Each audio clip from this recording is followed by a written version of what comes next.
Hello. Well, yesterday was a lovely spring day, blue skies and almost 60 degrees Fahrenheit, and here we are on Saturday and it's snowing outside.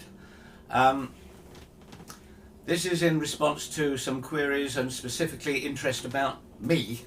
Very flattering, so thank you to Homer Lyle and Scott Matheson. I'll try and run through this as quickly as possible. Born in 1948 in Twickenham, which is a few miles west of London. My playgrounds were the bombed out factories in the area. Our house luckily wasn't touched, although it had one wall that was a bit wonky after a nearby bomb blast. There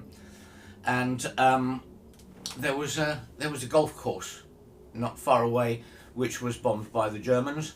I don't think they meant to, but they put it out of action and filled it up with some fantastic craters, which me and my friends used to love because we made homemade bikes, and we pre-invented BMX and off-roading, all those in the early 50s, you know.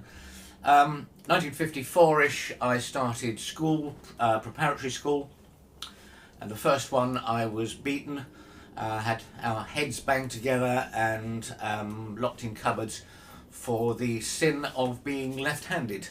Well, it wasn't a religious school or anything like that, but they had a problem with people who were left-handed.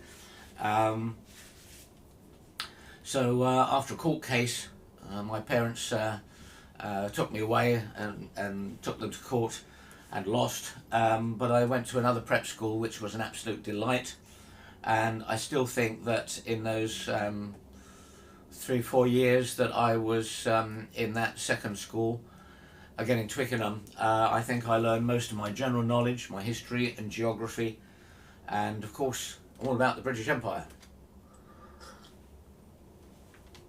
1959 came around, I was 11, so I had to sit an exam called the 11 plus.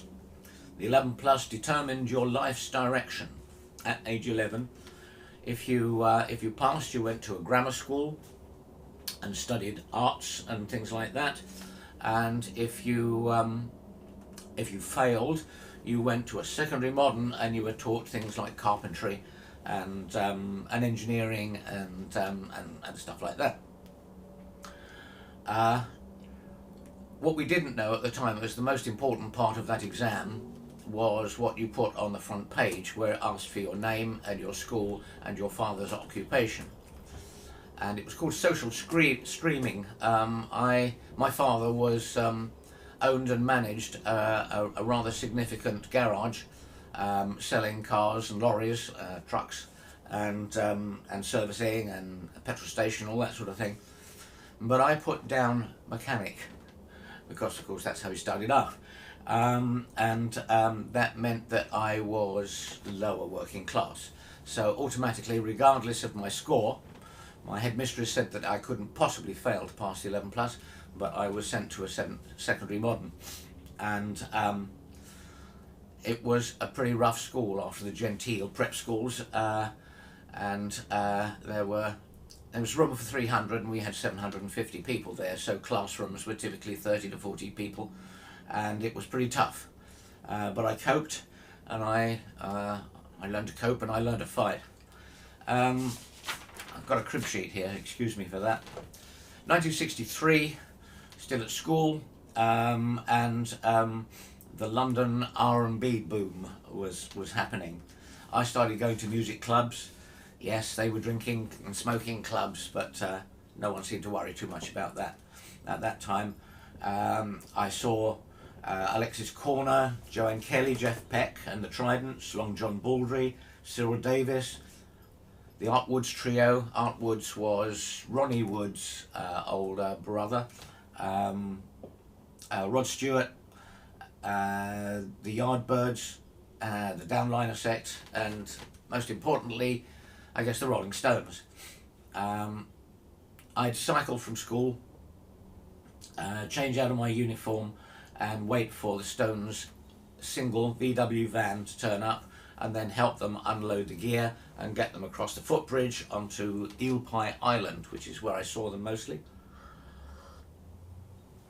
which was a small island in the middle of the River Thames at Twickenham, and with one small footbridge to connect it, and it had a lovely old hotel there. It was lovely, but it was falling down, but it had always been rather dodgy place.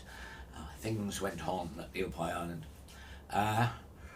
Mick, Keith and Brian were particularly keen to talk to us youngsters about the source of the blues and where to buy the records and things like that, and Charlie Watts was great. He'd get me in free on condition that I set up his kit, and then he'd give me homework to do, and he'd show me something and he'd say, show me that you can do that on the drums next week, which I did for a number of weeks, and that was great. 1967, 68, a beautiful young lady asked me if I would take her to Cambridge Folk Festival.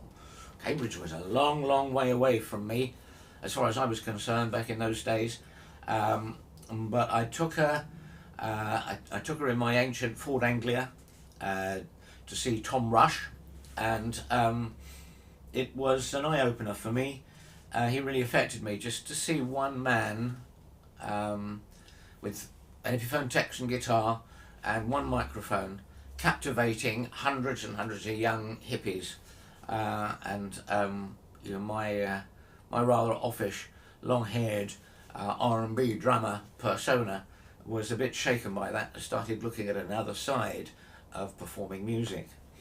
A year or so went by, and I bought my first guitar, B&M Jumbo, for £16 new. I messed around with it for a while. The guys in the band taught me E, A and B and things like that. And that was followed a little bit later by another small guitar, which didn't last long, and then a Harmony Sovereign.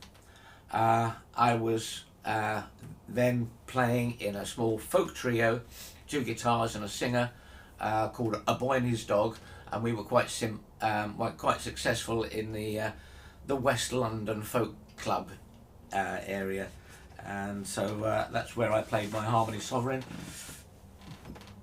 In 73, 74, I'd moved into 68, 70. I'd moved into a flat in Hammersmith in West London, and met up with a friend, one of the folk clubs, and a former acoustic guitar forum contributor here, by name Andy Guthrie. Sorry, Andy. And it was him that introduced me to country music and bluegrass particularly. And so I started seeing this another side of acoustic music, and that was another benchmark, if you like. 1975, I got another job promotion, and I was moved up to Hertfordshire, which was north of London, and had a chance to buy my first flat. And one Friday night, pardon me, one Friday night I was in the laundrette washing my shirts, watching these guys walk around the corner with banjo cases, fiddle cases, guitar cases and what have you. So I left my laundry and I sneaked around to the pub, and I saw there was a bluegrass jam going on. So I got my shirts out and then drove home, got my guitar and went in, and they accepted me very willingly, and by the end of the night I was recruited into 2 bluegrass bands. First one I turned up to with my guitar, and they said, oh, we want you to be in the band, but we've got a guitarist, we need a mandolin player. Fortunately, my lovely girlfriend at the time bought me an Ibanez F5 mandolin. I think it cost her all her savings, bless her, with no guidance at all about how to play mandolin. I just kind of listened to the records, made it up, became a mandolin player, and the same thing happened with dobro. 1980, my father was alone in London, and I didn't know it at the time, but he was developing Alzheimer's disease. and I had to take care of him. So I had to move down to the head office in the South England on the south coast in Portsmouth, and I took him with me. And so I was trying to make my way to a new career in a new place, buy a new house, try and play music in another bluegrass band that I'd stumbled into on the south coast, and well, it was a pretty difficult time. In 1983, on January the 1st, 1983, I woke up in enormous pain and was effectively paralysed. They eventually diagnosed it of sarcoidosis, which attacked my lymphatic system, which meant that all of my joints were seized up, and if I tried to move a joint, which you have to, of course, it was, I was told by specialists, the same pain as if the joint was broken. So I had 10 years of restricted movement and great pain, and the guitar and the mandolin and the dobro went into the attic for 10 years.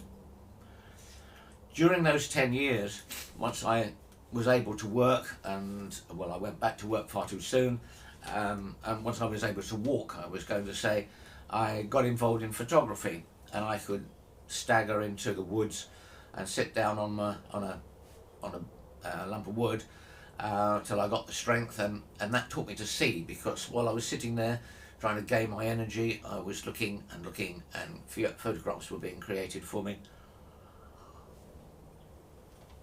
I did quite well. By 1989, I was awarded an associateship of the Royal Photographic Society, and became pretty widely recognised on the Southern Club circuit, and I was doing gigs, judging other people's photographs, judging exhibitions, and giving talks on my own photography. I developed a pretty large portfolio of prints, which I was making in a darkroom that would actually belong to the company I was working for. 1990, I got married, and in 1993 I left that corporate life, 20 years with a large American computer company. I won't say who, but their name only has 3 letters, with a kind of a golden handshake, and that changed into a very strange period in my life. I didn't work for quite a long time, but I was busy doing the camera club thing, the photographic society thing, doing lectures and talks and stuff like that. And one night I was driving home from giving a talk, and I passed a music club that I used to play in years ago, and stopped and had a look around. It was still going, and I resolved then that I was going to get my guitar out of the attic and go to learn to play. That, I think that was probably August or September, and I managed to do a floor spot there just before the end of the year. It was a terrible floor spot. I made every mistake going, but I'd broken my duck, and then I proceeded really to learn to play guitar again. Later, incidentally, I found myself running that club, strangely enough. 1996, I had a trio called Panhandle Conspiracy, me on 6 and 12 string guitar, a dobro and mandolin player, and a double bass player, and we were doing quite well. And I wanted a matched pair of 6 and 12 string guitars, so I bought a Martin J40 and a Martin J1240, and I sold my beloved D35 to a friend. And I had real problems with the J40 and the J1240. The neck was just the neck profile was thin, as well as the neck width. And I was doing a solo gig opening for a gentleman called Isaac Guillory. And I was moaning about how I didn't seem to be able to play my style on this guitar. And he handed me his Martin D35S. 12 fret dreadnought, 1 7/8 nut width, and instantly I could do everything I wanted to. And so I started searching for a guitar with a wider neck. He helped me understand that I needed a different geometry on a guitar to be able to do what I had developed my style into. And it took me until 1999 when I finally found my Collings DS2H. and it's been the way forward ever since. Another video I may be talking about selecting a guitar that suits you, because I've had a request for that. 2003 I got made redundant from my second job, but I got headhunted right away, and I worked self-employed as a project manager until 2007, when the projects ran out and the fundings ran out, and I'd been saving hard, and so I retired 2007, and I was retired ever since, enjoying myself, doing what I wanted when I wanted it. And in 2017, on the 5th of January, they told me I had throat cancer.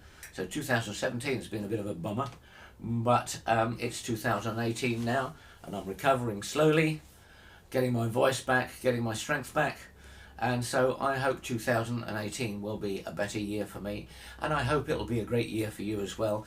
Thank you very much for watching, and I hope that fills in some of the blanks about me. Thanks.